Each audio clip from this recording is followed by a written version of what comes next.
Hola, muy buenas noches a todos. Gracias por estar acompañándonos en esta otra actividad de socialización de Ulisa, la enciclopedia virtual de la literatura santanderiana. Hoy me acompaña un escritor y poeta, John Gómez, de la ciudad de Bucaramanga, y con él estaremos compartiendo conocimientos y algunas preguntas que han surgido pues, de este diálogo relacionado con la literatura y la poesía que se escribe en Santander. Hola John, ¿cómo estás? Hola Dani, hola a todos los que estén viendo este video. Gracias por invitarme y gracias por tenerme en cuenta para ser parte de esta enciclopedia. John, me gustaría que te presentaras, que nos contaras un poco sobre ti, sobre tu trabajo, lo que haces pues actualmente, a lo que te dedicas.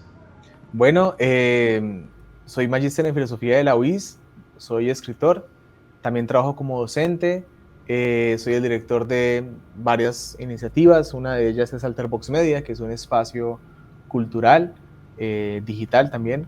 Otra de ellas es la editorial Sátiro, que nace hace 2 años y que hasta el momento ha publicado 12 libros, uno de ellos es una antología nacional en tiempos de paro. Eh, y también soy el creador del certamen nacional de poesía basura John Gómez, que ya tiene 2 versiones y tiene 2 ganadores que son muy buenos y que siento yo que me ayudan como a no perderme y no perder el rastro de todo lo que sucede a nivel cultural y poético en la región y en el país. Vale, John Gómez. La literatura pues que se escribe acá en la región, hay como cierta cuestión que se encuentra cuando uno habla con los escritores, es el tema de la poca difusión. Quizás que no hay casi espacios para publicar o que la gente no le da la importancia. ¿Tú cómo ves esta situación o este problema que se presenta? Yo siento que actualmente los espacios de difusión han crecido muchísimo, ¿sí? Sin embargo, siento que muchas veces son las editoriales en Bogotá, en Medellín, las que más se llevan las voces que nacen acá.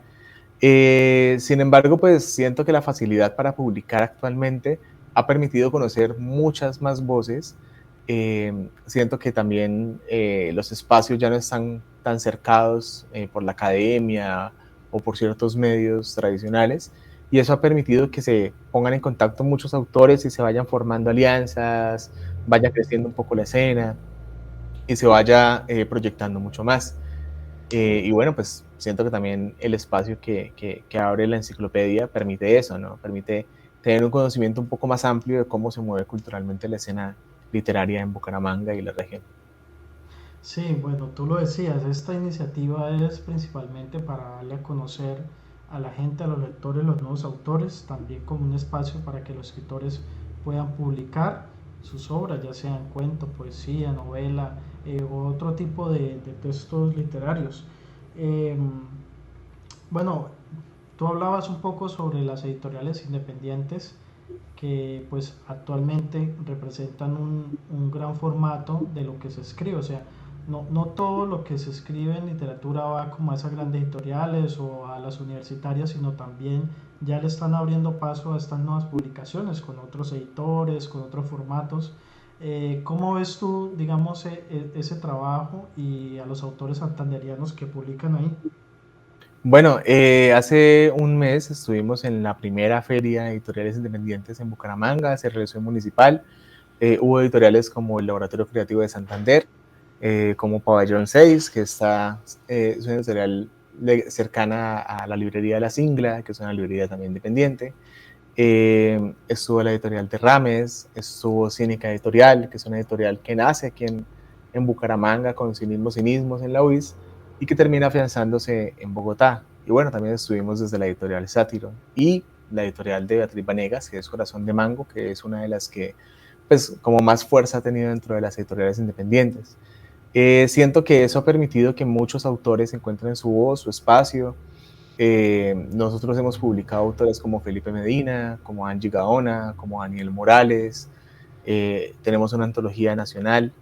Tenemos una publicación de literatura infantil de Angélica Castellanos y siento que eso aporta muchísimo, como a mantener fresca como todos los contenidos que manejan las editoriales. Eh, y es eso, ¿no? Es empezar a hacer cosas, es empezar a hacer como, como el intento de construir esos espacios que se van fortaleciendo y que en últimas terminan favoreciendo a los autores locales, a los autores regionales, que encuentran ahí un espacio para mostrar su trabajo, para evolucionar incluso, con autores que ya han publicado 4 o 5 libros. Eh, Sin embargo, pues siempre va a ser como un poco más fácil encontrar un eco en otras partes, ¿no? Estoy pensando en Sergio Augusto Sánchez con su libro publicado en Finlandia, ya 2 libros publicados en finlandés. Eh, y bueno, lo importante es mostrar lo que se está haciendo acá, es mostrar que acá hay un montón de escritores, no solamente nuevos escritores, sino escritores que históricamente han sido un poco ignorados, y que la escena bumanguesa y que la escena regional, sobre todo, ¿sí? No solamente bumanguesa, es una escena fuerte, es una escena que no se queda muy detrás de otras escenas literarias en el país, pero que necesita un poco más de visibilidad. Bueno, esta escena que tú mencionas está también representada por los lugares o espacios culturales que hay acá en la ciudad. Cuéntanos un poco sobre ello, digamos que se puede encontrar ahí la gente, eh, porque pues cada uno ofrece cosas distintas, ¿no? Eh, si quieres haznos como un pequeño recorrido por esos lugares que a ti te parecen importantes para la escena cultural acá en Santander. El año pasado, el Instituto Municipal de Cultura y Turismo sacó una beca, y con un colectivo tuvimos la oportunidad de pues ser ganadores de esta beca y publicar un texto que titulamos Guía para parchar en Bucaramanga y no morir de aburrimiento en el intento, ¿sí? Y lo curioso de esta guía es que recoge muchos lugares, primero, que son parte como de la oferta cultural usual de la ciudad, lugares como el Banco de la República, como el Centro Cultural del Oriente, como el Teatro Santander, que se ha convertido como en un bastión cultural. Otros lugares que incluso pues terminan pereciendo un poco, ¿sí? Como Opus, que es un lugar que ya no existe, como, bueno, tenemos lugares pequeños que se han fortalecido desde el formato como café cultural, como, como La Luciérnaga, ¿sí? Que es un espacio cerca de la zona rosa, que sigue siendo como un lugar para la cultura, para el arte, para el café, ¿sí?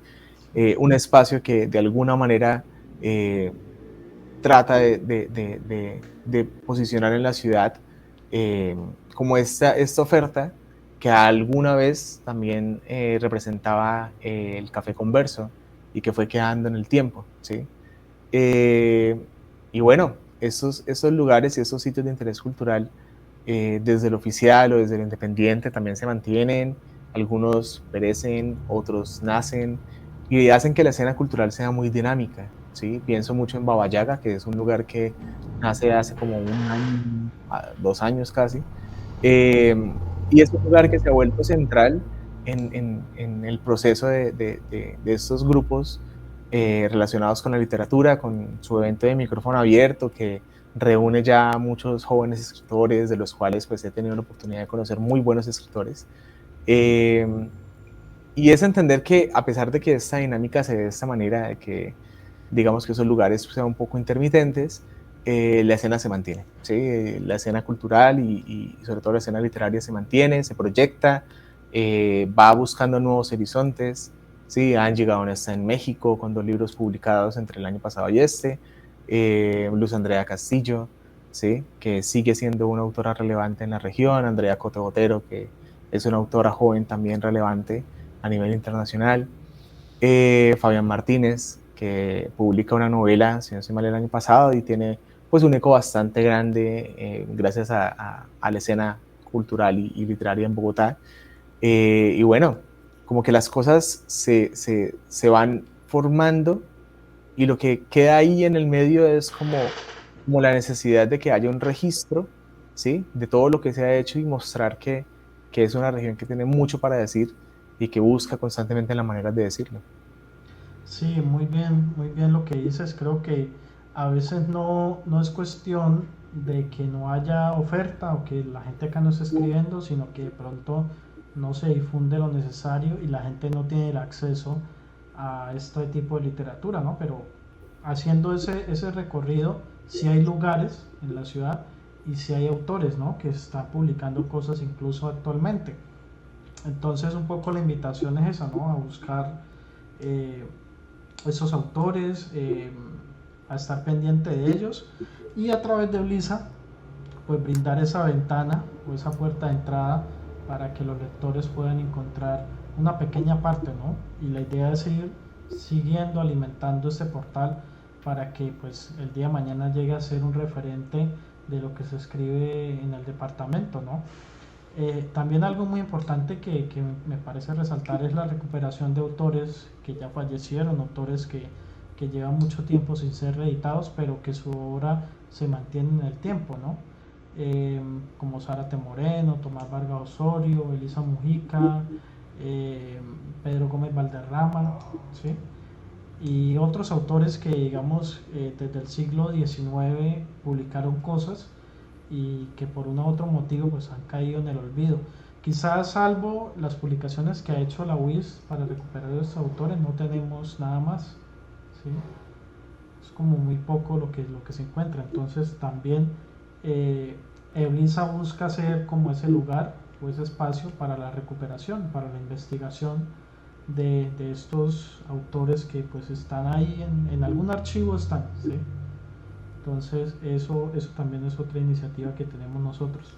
Mira que casualmente yo llegué a la obra de Rafael Ortiz González gracias a un amigo que tuve la oportunidad de conocer en Santa Bárbara, Santander, un poco como la vida y obra de ese autor, que de hecho me vine a enterar que tenía un busto aquí cerca del Cacique, que fue removido, no sé si hace 2 años, pero pues el busto estuvo ahí mucho tiempo.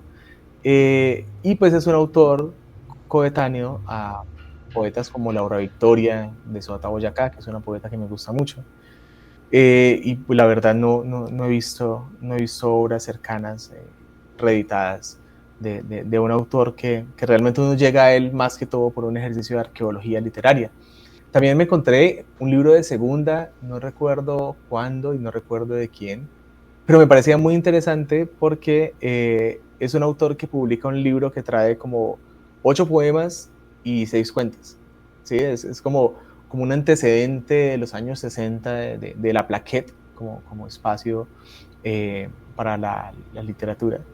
E incluso uno de esos cuentos es divertidísimo porque al finalizar el cuento tiene una nota al pie que dice como este cuento participó en un concurso de cuento del año tal, no ganó quizá porque no le caí bien a los jurados, quizá porque estaban preocupados por otros intereses. Y es muy interesante decir como, qué chimba poder leer en 1960 un autor que publica, si no estoy mal, en Estados Unidos, o no recuerdo dónde, una obra con este mensaje tan rabón como mensajes que uno puede sentir, ¿no? En estos concursos literarios, en estas convocatorias, como, sí, claro, publican a los amigos y demás. Hace poco lo vi en un comentario en Facebook del concurso de la Casa de Poesía Silva. Y es eso, ¿no? Es como, es un autor bumangués, es un autor regional que muy poca gente quizá conozca, que yo personalmente no tenía ni idea y que además está trabajando desde los 60 un formato que pareciera demasiado novedoso, pero que en realidad pues ha estado ahí, ¿sí? Y es el proceso de descubrir cómo podemos acercarnos y cómo podemos notar que esas voces se mantienen vigentes. Sí, tienes razón en eso. Creo que los descubrimientos, cuando uno empieza a investigar de esos autores, pues son maravillosos, ¿no? Hallar esas pequeñas perlas, esas pequeñas joyas de autores. A mí me pasó lo mismo con Carmen de Gómez Mejía, la poeta, que también siento yo que dejó una gran obra para recuperar, para reeditar, y que habla de temas bastante fuertes como son la muerte, como son el dolor, ¿sí? Y pues muy cercana a autores de los años 50, 60, fue amiga de Aurelio Arturo, de Luis Vidales, pero que pues relativamente está en el olvido. La UNAP en su momento sacó una pequeña edición de unos cuantos poemas, muy mal editados realmente, y hay otra edición de la imprenta Santander que también desapareció, ¿no? Que era otro lugar eh, que publicaban a los autores de acá. Habría que ver si hay un archivo de eso y qué se puede encontrar, ¿no? Sería asombroso hacer ese trabajo y encontrar cosas ahí bastante útiles y chéveres para difundir. John, si quieres, regálenos algunos de tus poemas ya para cerrar esta pequeña charla. Bueno, de Máscaras, que es ese libro que se publicó el año pasado, que a pesar de publicarse con una editorial en Bogotá, es un libro que he trabajado de una forma muy cercana a nuevos lectores aquí en la ciudad. Quisiera compartir un par de poemas breves. 4. El poema es un pájaro en busca de alimento. Hunde su pico en el alma. ¡Chu!, le digo, moviendo las manos. El poema es un pájaro sordo. ¿Qué es la libertad de prensa en un país al borde de la dictadura? ¿Qué es la libertad de prensa en un país al borde de la dictadura? ¿Qué es la libertad de prensa en un país al borde? ¿Qué es la libertad de prensa en un país? ¿Qué es la libertad de prensa? ¿Qué es la libertad? ¿Qué es libertad? ¿Qué libertad? ¿Qué? ¿Quién? ¿Quién es un buen chico? Y bueno, este poema, que más que un poema es una invitación, el poeta. Hay quienes afirman que no se puede ser poeta si no se es francés, que hay que tener el spleen ahí en el alma, que hay que negar la garganta con ajenjo y caminar por la ribera del Sena al estilo de Rimbaud, buscando quien le pegue un tiro en la palma de la mano. Yo, que nací en Bucaramanga, una ciudad en la que nunca pasa nada, poco o nada sé de poesía. Así que estoy jodido, re jodido, pues no tengo ni siquiera con quien pasar la noche en Montpellier. Bueno, John, muchas gracias por compartir nuestros poemas. Me gustaría que nos dejaras una última reflexión pues, acerca de la literatura, de la ciudad, cómo desde la literatura también se construye ciudad y eso permite conocernos. Sí, claro, yo considero que es necesario conocer un poco más a los autores regionales, dar cuenta de que existe una escena literaria en Bucaramanga y bueno, tratar de apoyarla mucho más. Tenemos la experiencia ahorita del concierto de la feria, ¿sí? Que se llenó de forma absurda, que se compraron cosas a precios exorbitantes.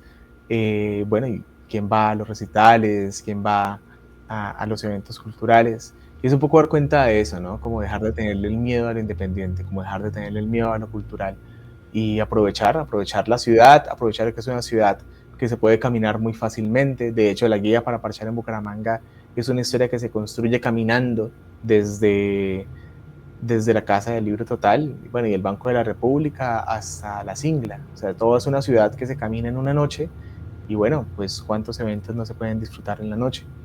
Y nada, la invitación es a que conozcan la enciclopedia, que revisen cada uno de los enlaces y a que vean por ahí un par de revistas que están montadas, que están ahí para que la gente las lea y para que las disfruten, ¿no? Que esa es la idea. Bueno, John, muchas gracias a todos. Desde la Enciclopedia Virtual de la Literatura Santanderiana les damos la bienvenida, espero que disfruten nuestro contenido y bueno, con nosotros está siempre el deseo de seguir publicando, de seguir difundiendo los nuevos autores, de hacer ciudad desde aquí, desde este pequeño espacio y por supuesto siempre con el deseo de mostrar la literatura y la cultura de la región. Muchas gracias, John, y estamos en contacto. Gracias por invitarme.